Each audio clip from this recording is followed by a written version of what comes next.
नवरात्री म्हणजे देवींचा सण. प्रत्येक स्त्रीमध्ये देवी असते. पूर्ण ऐका. प्रत्येक स्त्रीमध्ये देवी असते आणि प्रत्येक देवीमध्ये स्त्रीचं रूप असतं. म्हणजेच कसं, की फक्त नवरात्रीमध्येच अ, खास देवीच्या खूप तयारी करायची आणि नंतर कुठेच देवी नाही असं समजायचं नाही. जसं की बघा, एक आई असते ना, ती घरामध्ये सगळ्यांची काळजी घेते. सगळ्यांना वेळेवर कसं जेवू घालता येईल, सगळ्यांची कशी केअर करता येईल. त्या आईमध्ये असती अन्नदाता, अन्नपूर्णा असते. नंतर मध्ये सांगता येईल, की एक शिक्षिका असते, एक टीचर असते. ती मुलांना ज्ञान देते. तिच्यामध्ये असते सरस्वती.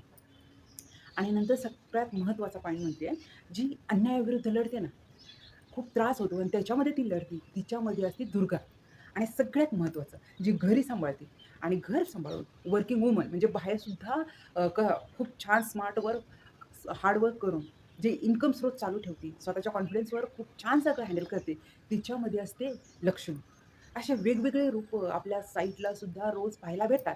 पण आपण पाहण्याकडे लक्ष नाही देत. त्याच्यामुळे खास नवरात्रीमध्येच देवीची खूप छान सजावट करून तिला वेळ देण्यापेक्षा आपल्या आजूबाजूला रोज जे दिसते ना, त्याच्यामध्ये सुद्धा त्या स्त्रीमध्ये सुद्धा देवीचं रूप आहे. या पॉइंटवर आवर्जून लक्ष द्यायचं आणि सगळ्या महिलांना मान द्यायचा.